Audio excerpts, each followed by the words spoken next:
So I'm just gonna quickly tell the quick story of what's been going on with everything with my preterm labor, why I got admitted to the hospital, where I am now, what's been happening the past weeks. Didn't want to like bring my camera to the hospital. I didn't want to like make it some like clickbait thumbnail like, oh, I got admitted to the hospital, what's been going on. I don't know, I just felt like it's like personal. My priorities on my mind aren't like, oh, I need to grab the camera and film it. It's like, I just need to make sure my baby's okay.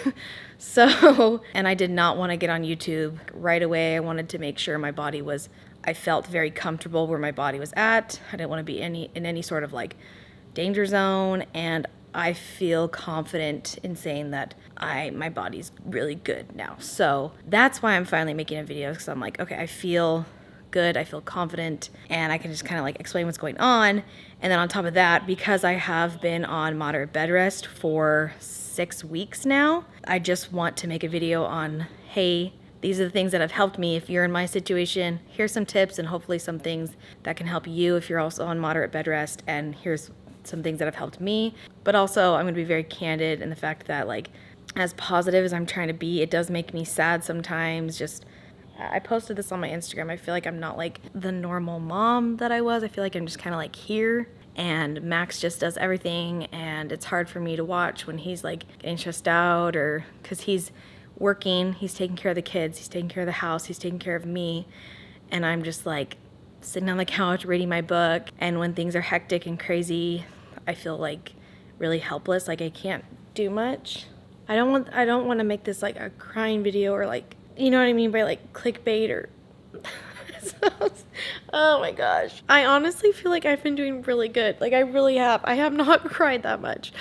Maybe like 2 times. So I think maybe just like I think maybe just talking about it. It's like, you know, it's like therapy. Like when you like talk about it, it makes you feel like all those emotions.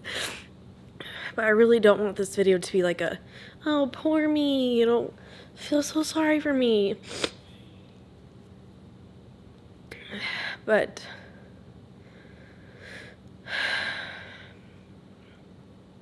it's just definitely been more emotional than I thought it was going to be. You know, in the beginning, I was just stressed out more about like all the things that need to be done. I was really worried about Max, and he's just killing it. He's a rock star. I couldn't, like, there's so many things to be grateful for. Like, we're so blessed that he has a job where he can help right now, and he can be flexible, and he is such a good homemaker. Honestly, a better homemaker than me. Like, the house has been way cleaner that when he's in charge, and the kids are like, they're really well taken care of, and he's killing it. He's honestly amazing. So there's so many things to be grateful for, and I'm so glad that she's lasted this long, that she's still in there, and every week she gets stronger and healthier, and our odds are so much more in our favor, and we really have so many family and friends who have taken care of us, who bring us, we're getting dinners weekly. There are so many texts. I do not go one day without somebody sending me a text or just coming over or asking if I need anything at the store. Just, I don't even have the words to explain how loved and overwhelmed we feel with how much love our family and friends have given us. So, where do I even begin? The last video I posted was me doing I think it was like a pregnancy self-care routine at night. And in that video, I remember saying in that video something about Braxton Hicks and them being like consistent or strong. I said something about Braxton Hicks. And I remember having to like breathe through them or something, or I was practicing breathing because they were getting like stronger or something like that. I'm gonna be super out of breath in this video, so bear with me. It's 9 o'clock when I started that video, so I started then. Normal Braxton Hicks, whatever, irregular. Then I noticed they started getting stronger, and then I noticed there was a pattern to them. They were coming like every 10 minutes, then it was every 9 minutes, then it was every 5 minutes. So once it hits every 5 minutes, it was the next day around like 3 p.m. and I called Max and I said, hey, I'm just gonna go in just in case because they're starting to get a pattern. The intensity is like stronger for Braxton Hick, but nothing that I was like dying through. And I'll Max tell him I'm going to the hospital. So I go to the hospital and they're just like, all right, what's the dealio? As soon as I got to the hospital, they started hitting every 3 minutes. And they were like, all right, so these are consistent. We can see that, you know, because they have to hook you all up, put you on the monitors and everything. And they're like, all right, so you're having consistent contractions. So they give me a shot of, I think it's called tubercle. I'm gonna butcher all of these medical terms, FYI. So I get those shots, kind of helps to like slow things down a bit. And they're like, all right, so you're still having contractions, but they're not regular like they were, so we can send you home. And I had been there for about 4 to 5 hours. So it's nighttime. It's like late in the night when I come home from that. So I come home about like 1 hour into being home. It was not long at all. They started to get back to their normal 3 minutes apart, consistent, stronger, same as it was when I was in the hospital, and probably like 2 a.m. or 1 a.m. that I decided I was gonna go back in.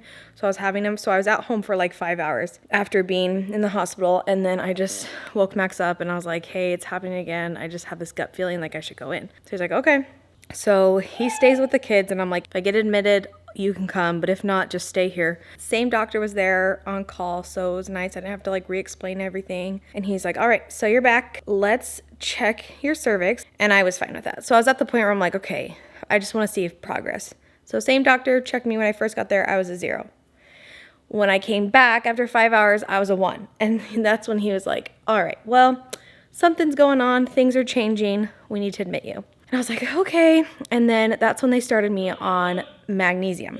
And they do this thing that's like bulk magnesium where they give you like a ton right away in your IV and then they slowly drip it throughout the next couple days. And then I also got the first steroid shot. And I've had those with Cal before, so I knew what to expect. It's a shot in your butt. Basically feels like you're getting like karate chopped in the butt. And so I got that. The magnesium was like, it just felt like I was in a sauna. And the heat started like rising from my toes all the way to my head. And the nurses, they were so sweet, so kind. Because Max wasn't there yet, so they were just like being really sweet to me and taking care of me. And I was like, I think I'm gonna pass out. And they all like came in with like a bunch of ice and were rubbing my back. And they're like, yeah, this happens a lot, like with a lot, like when you're hit with the bulk of magnesium. So it's totally normal, but we don't want you to feel like that. So we'll take it down a notch. But yeah, magnesium, no fun. You just feel like super hot, super dizzy, very weak muscles, a little headachy, but you're just always like really flushed. Max came in. We ended up staying 3 days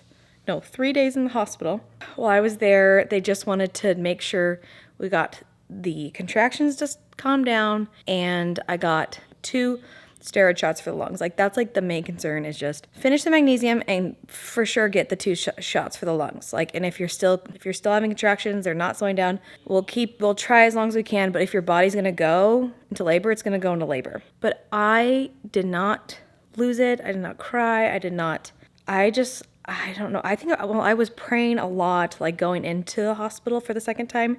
And I just was like, you know, if this is the way it's going to be, this is the way it's going to be. Anyways, like I just did not want myself to go down that spiraling mindset. So going into the hospital for the second time, I just told myself, you are going to be as positive as you can with this situation. But I know just from that positive mindset, and Max and I were just we just like looked at each other and we're like, we're going to be positive. This is like not the best situation, but whatever happens, happens, and we need to be positive, because being negative and me just losing it and have mental breakdowns and emotional breakdowns is not going to be helpful for myself, for the baby. That was really, really, really helpful, was just being positive during this whole thing, because at this point I'm 26 weeks. So you have like, I think it's like 8 out of 10 babies can survive at 26 weeks, which is great. Your odds are really in your favor. But do you want to have a baby at 26 weeks with those odds, with your baby going to the NICU? Just from 26 to 28, your baby can have a way higher chance of not having long life side effects. And there are some people that I know they're trying to be helpful. But they said some things to me that I was like, I just don't need to know. I don't need to know that. I don't need to know what a baby can have at 26 weeks long term. Like, I don't want to know that. Just staying off Google, being positive, just keeping it together. very helpful. So after all of that, on day 3, checked me one more time, same doctor, and I was still at a 1. So we're like, all right, so I stopped whatever that was. My contractions were irregular again. They were definitely like, felt more like Braxton Hicks. There was a point where I just looked at Max and I was like, I feel like I'm in labor. Like, I feel like I'm going to have a baby today. I mean, this is my 3rd baby, so I know what a real contraction is versus a Braxton Hicks contraction. So I was at the point where I was not having real contractions anymore, and I was like kind of shocked. I just couldn't wrap my head around the fact that you could be in labor, your cervix can change, and then it can just stop. And that's what's so frustrating about preterm labor. There's no answer for why it happened. There's no answer for if it'll happen again, how often, like there's nothing. There's no answers. They can't answer anything. So, the doctor's like, well, this could happen, right now, and then we could send you home and it could start again and come back, and then we repeat the process, or your body goes into labor in 4 days, or you can make it to full term and this won't ever happen again, or you can just have some slight prodromal labor until you give birth. So it's just very unknown.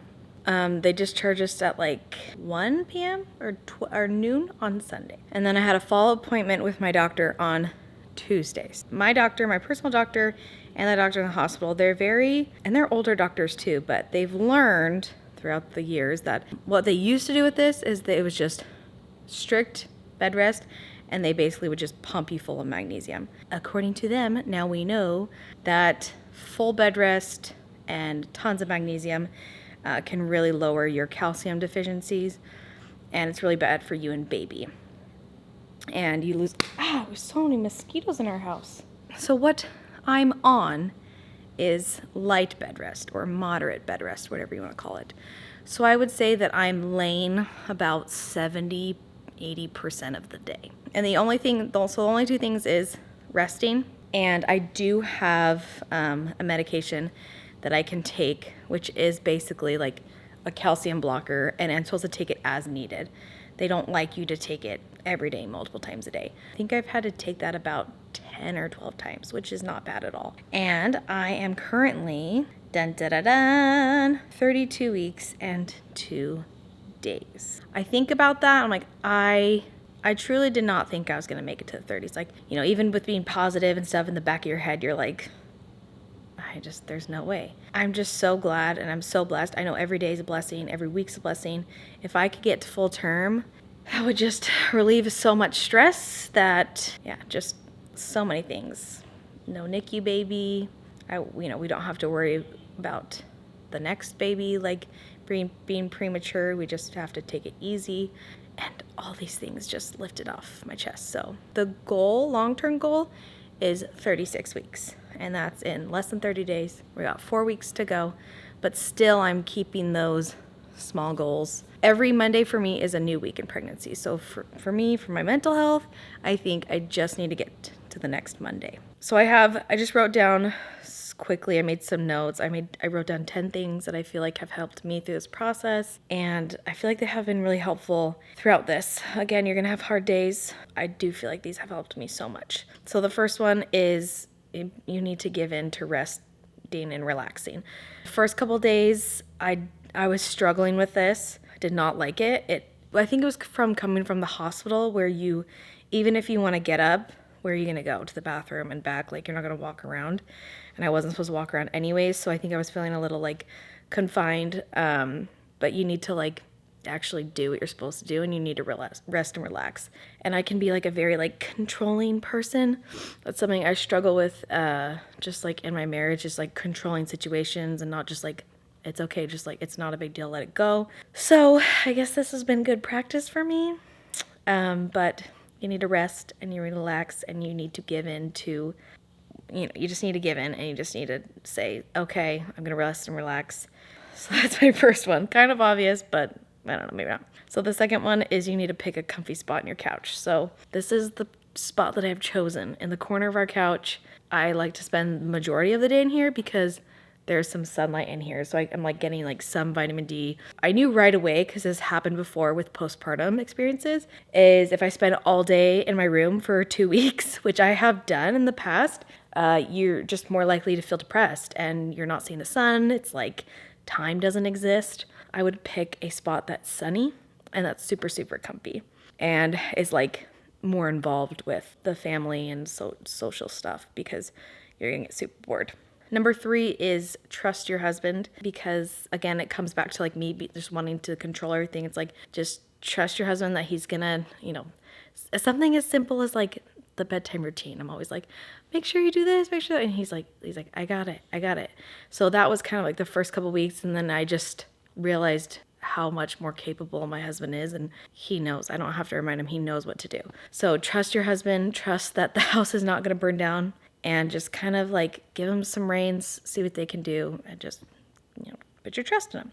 Number 4 is say yes to help. Hopefully you have people, friends and family, some sort of community of people that will ask how they can help you. And if you do, you need to say yes to them. I've talked about this in previous videos, is say yes to help and ask for help.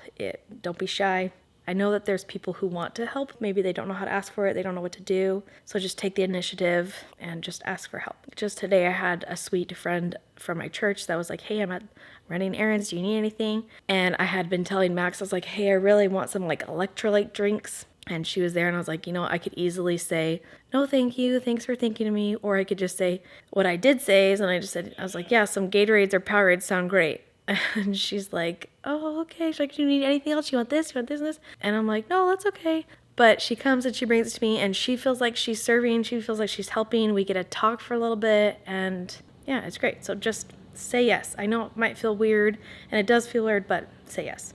The next one is start a hobby or finish a hobby that you've always wanted to do. So one hobby that I've been doing is reading. I can't even tell you the amount of books I read. It's kind of ridiculous. I post about it on Instagram, post my reviews, kind of. I do like a couple sentences, but if you want to know about my books, follow me on Instagram. So I've been reading a ton, and then I also have been taking up a hobby that I started and never finished, but I had all these teeny little like embroidery. I was gonna make them like into ornaments from last Christmas, and I bought a ton of them, and I think I've made like 2 or 3, which is, again, I'm not finishing the hobby, but it gives me something to do. And I'm also gonna the kids are gonna be dinosaurs for Halloween, so I'm also gonna make their costumes, and I can just lay here and sew on. They're just gonna be like simple. I just bought them like some green sweatsuits, outfits, little sets, and then I'm just gonna sew on like these little horns. I can lay down, I can do that. Keeps me busy and keeps the days going quicker. And then the next one I wrote is let go of control,